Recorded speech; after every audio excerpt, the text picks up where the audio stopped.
you say down the list, you mean down? Yeah, I got a list right here, and go down like we did the other.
Good afternoon, everyone. Good afternoon. Thank you for coming. Thank you for being here today. We'll be providing an additional update as we have moved now into the investigation phase of this tragic incident. I'll be making some prepared remarks and will not be taking questions. My name is Chief Sean Barnes, Shonbarnes, and I'm the Chief of Police for the Madison Police Department. The past 24 hours have been a flurry of emotion, sadness, anger, disappointment, grief for the Madison community. We were brought together by a tragedy, and today 3 families woke up this morning to a world without a loved one. That can never be outdone. In the midst of this tragedy, our community has come together in an incredible demonstration of support from Madison and indeed the state of Wisconsin and our nation. To the many emergency response agencies who provided direct support to the Madison Police Department. We could not be standing here today without the men and women of law enforcement, specifically the Madison Fire Department, surrounding EMS agencies, Dane County Sheriff's Office, Monona PD, Oregon PD, the University of Wisconsin Police Department, the ATF, the FBI, Fitchburg Police Department, and Cottage Grove. A special thank you from me to all. These agencies and many others responded to the scene and or took calls for service within the city of Madison to allow us to focus on this tragic incident. Student reunification with their loved ones could not have happened as swiftly as it did without the assistance of SSM Health Dean Medical Clinic, as well as the Quick Trip. Additionally, many people worked well into the night and supported local restaurants, the community who came together and provided food and other logistical support for our team. Yesterday, we came together as one team, as one Madison, as one country, and we should feel incredibly proud about our response. I'll be providing some updates at this time, but before I do that, I'd like to provide an important clarification. Yesterday, after looking at the computer-aided dispatch system, it seems as if a call came from a second grader. It actually read, the call came from a second grade teacher. That was a mistake. That's my responsibility, and I apologize, and I clarify that today. It did not come from a second grader. It read second grade teacher.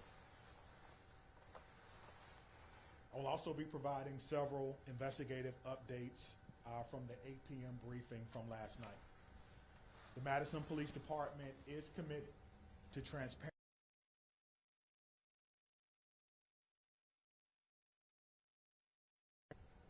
This must be balanced against our commitment to the victims of this horrific crime and the need to do a thorough and complete investigation.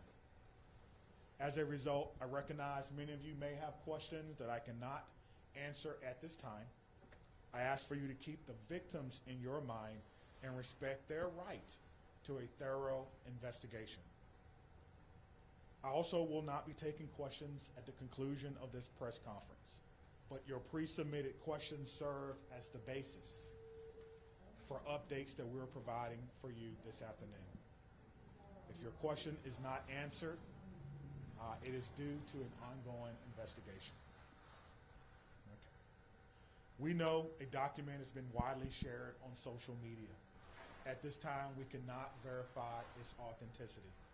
We have detectives working today to determine where this document originated and who actually shared it online. At this time, we cannot verify the document. We ask that you not share the document or spread any information that may be false. Our department will provide an update on this document when we can. There are always signs of a school shooting before it occurs. Some of you have reached out about Rupnow's social media activity prior to yesterday's shooting.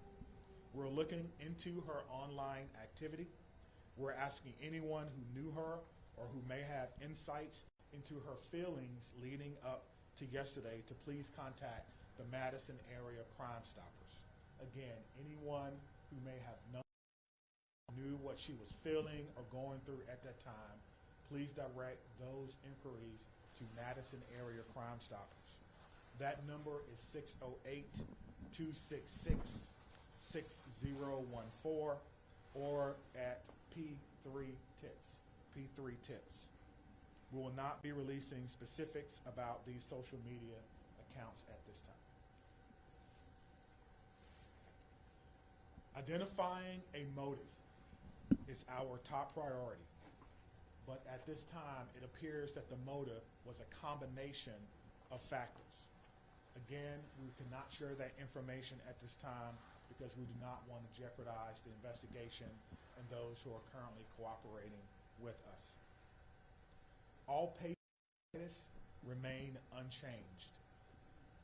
The 911 calls are the record of the 911 Communications Center, and their standing operating procedure is not to release documents in open and active investigations. Again, we are working to authenticate the documents that you see online that some are referring to as a manifesto. And as soon as we do that, we will let you know. Now, the process for doing that is looking at original documents that may have been taken from the suspect's home, looking at information that may be on laptops or on computer to determine if this document originated from our suspect.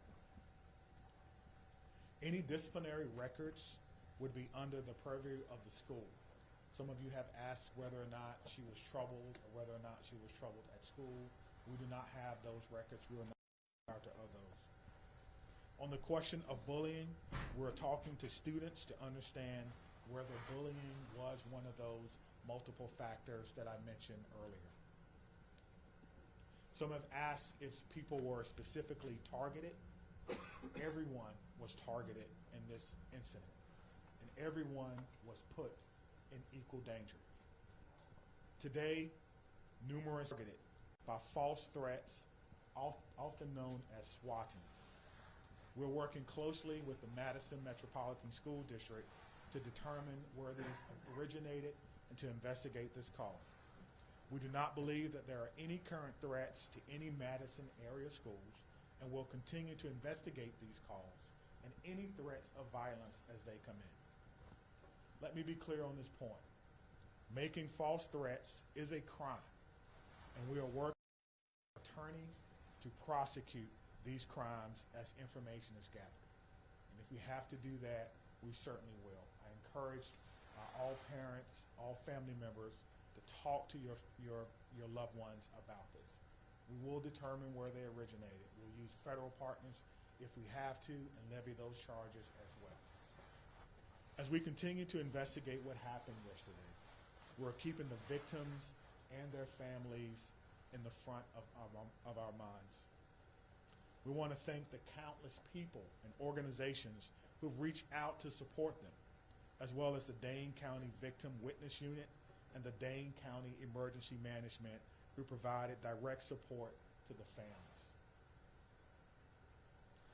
To the Abundant Life Christian Academy, this is a hurting and haunting situation, and the many survivors will need our continued support, and we pledge to give them that in the days, months, and even years ahead. As a community, we must not allow violence or any act of violence to define us. We refuse to allow hate or destruction to win in this city, but rather we will honor our survivors, our victims, through love, support, and the Madison way. Please continue to take care of yourself and take care of each other. At this time, we have several officers who are working today, who was working yesterday. They were given the opportunity to stay home, what we commonly refer to as an administrative day. They were offered peer support, emergency assistance program through our city. Those officers chose to come to work today to serve their community. So at the end of my remarks, I'm going to find each and every one of them, personally shake their hand, and thank them on behalf of a grateful city, and a grateful administration, and a grateful department and profession for their act of selfless public service. Thank you.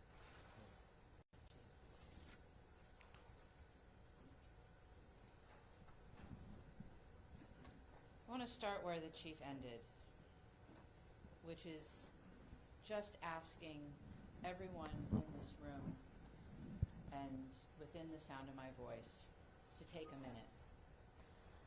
It's been an incredibly difficult 24 plus hours at this point in time.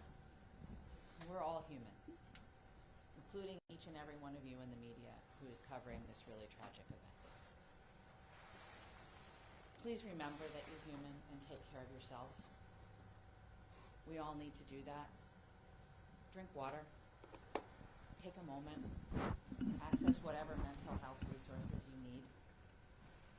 Because that's our job now, is to take care of ourselves so we can take care of each other and our community. Yesterday, the Madison community experienced a terrible and traumatic event. If there's any positive in it, it's that the educators at Abundant Life, our local law enforcement and first responders, and our community partners were prepared to respond. They acted without hesitation to protect our children, and I'm grateful and humbled by their actions. It's a day that I hoped never would come to our city, but like so many other communities, here we are. We will never be the same, but we will get through this together. I want to ask again that everyone please respect the privacy of the victim, their families, and those in the Abundant Life community. Right now, our full focus is on caring for those impacted. First and foremost, the victims and their families, the Abundant Life students and educators, our first responders, the students and educators across the city who woke up this morning and went into a school building not knowing if they would come home tonight. The incredible bravery of that act. All of our students and educators are feeling scared and vulnerable right now. We are also trying to care for our whole community because I believe we are all fearful and grieving and impacted. Madison is working closely with Dane County, with community partners, with state and federal government resources to provide support and counseling to all those affected. I want to direct folks to a new city resource website that's available at cityofmadison.com/resources, which includes trauma-informed community resources, updates, community mental health resources, and information about vigils, other public events, and where folks can donate to support the Abundant Life families in our community. I want to highlight two things that are also on that website, and once again, that website is cityofmadison.com/resources. If you wish to support the families, the request is that come in the form of financial support through a site set up by the United Way of Dane County. You can visit unitedwaydanecounty.org, or you can text HELP for ALCS to 40403. Again, that's HELP numeral 4 ALCS to 40403. The community is also invited to a vigil tonight by the Vel Phillips statue at the Capitol at 6 p.m. Again, that's at the Capitol building by the Vel Phillips statue at 6 p.m. I would ask that everyone, and particularly the folks in this room, please avoid spreading misinformation, particularly via social media. Please vet what you share, even if your wish to share is well-intentioned. There's so much that we do not know at this point, and we have to allow law enforcement to do their jobs. And above all, please respect the victims, respect the families, respect the school community, particularly on social media. I want to say a huge thank you again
to give grace, and to find ways, big or small, to help make our community a safer place for all of our children. Thank you, and I'll turn the podium to the county executive.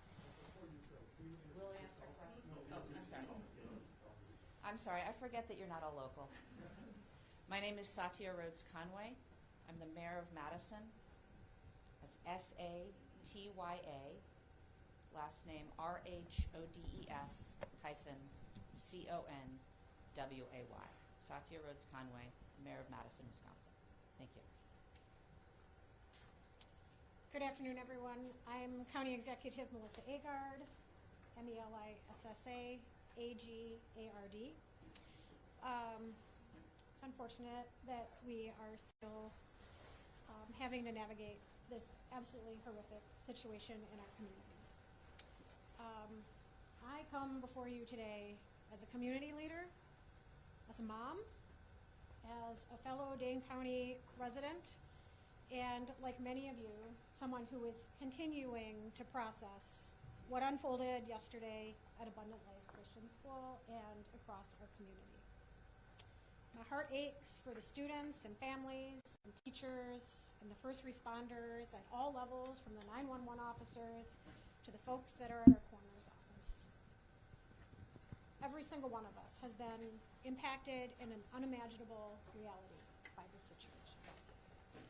Our kids, my kids, teachers across our community, and in fact across our nation, had to wake up and go to school today, and that was an act of bravery. Parents dropping their children off at after what we witnessed yesterday took an act of bravery and a belief in our community.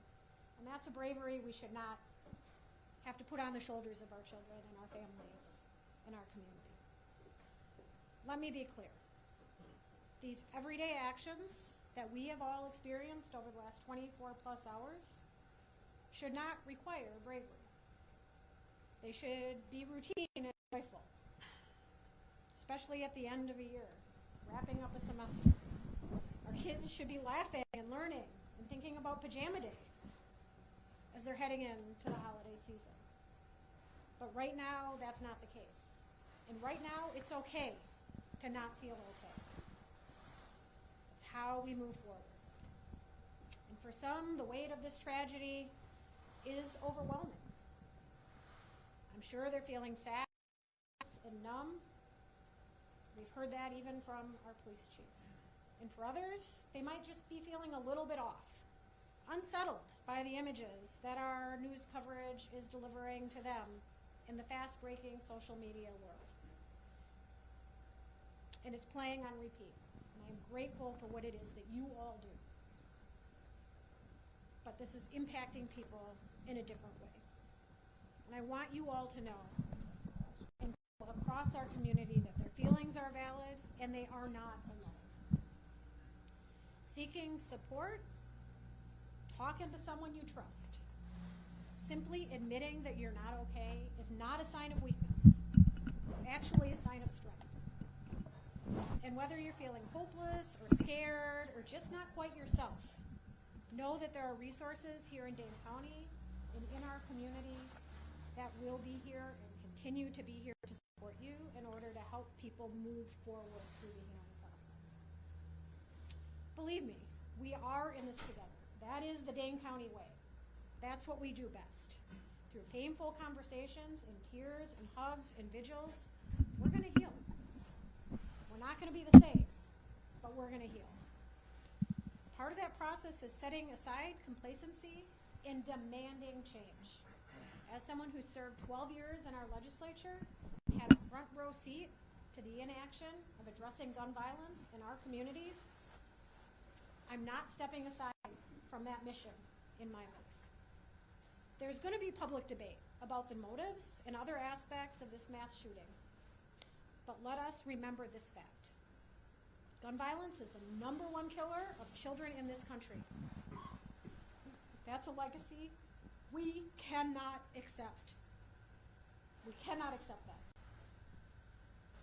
Part of the reason I feel so pained by this tragedy is that mass shootings feel like something that's ominous and hovering, and we're all wondering where and when the next one is going to occur. And guess what? It happened here. It happened right here. And I am so proud of the folks that I work with at the county and that the mayor works with in the city and our partners at the federal, state, and local level, and how it is that we've stepped up and responded to support people. Could we do better? Could we do different? I'm sure. But did we do well? I am proud of the work that has been done in this community over the last 24 hours. And I assure you all today that we are going to continue to work like hell to stop future tragedies and to support our community that has been harmed by these actions. And for anyone that's out there listening, anywhere in this amazing world that we live, whether you're grieving or you're scared or you're angry or you're unsure or you're curious, take care of yourself, take care of the people who you love and whose lives you touch. Talk to someone, anyone. If you're not comfortable calling a number, there is someone in your life you can reach out to. No one is alone through this. We are strong in Dane County, and together we're going to get through this. And I know that there are questions that we all want answers to. And I am hopeful that we will have those answers sooner than longer. But please give us the time to do this right so that we can learn how to prevent this from happening in the future and support those that have been most impacted in our community. We are doing everything in our power at all levels in a collaborative way to prevent this type of pain from ever happening again in our community. Can I assure that? No, but we are going to work as best as we can to that end. So thank you to each of you for carrying these stories, for taking care of yourselves, and for delivering these messages to the people in our community that just want one more piece of information. Thank you for being here.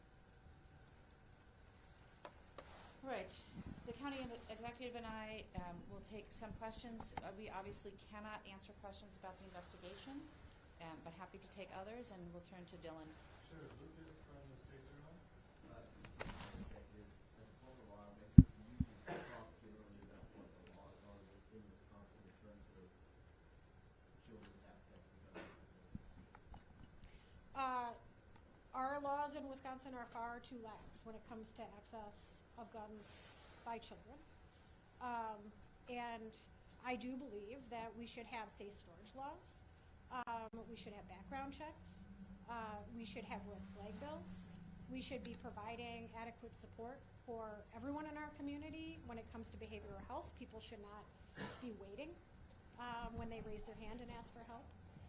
And there should not be stigma surrounding people who are asking for that help. Our schools should be adequately funded. Our Department of Justice has an Office of School Safety. They don't have enough resources, and that is on the legislature. There is a lot of action that can be taken in the Wisconsin State Capitol, but this is a conversation that needs to happen from coast to coast. We need partners in our federal government to also address this, because states have borders and people can cross them. And Maddie from WISC. As public officials, can you speak to the process of vetting information before sharing it publicly, what that looks like behind the scenes?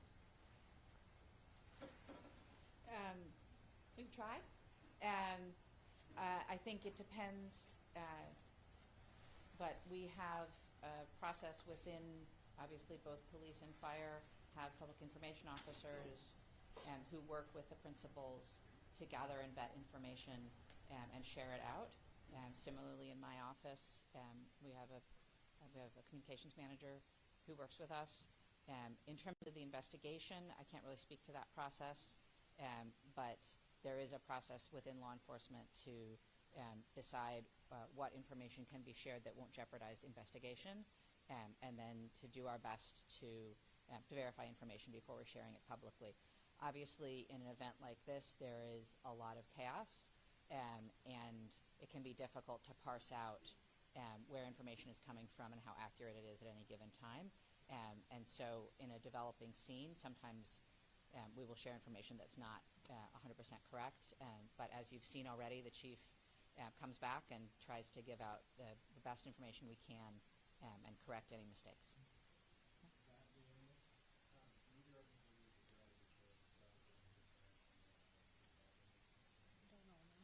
I think it's far too early to comment on that.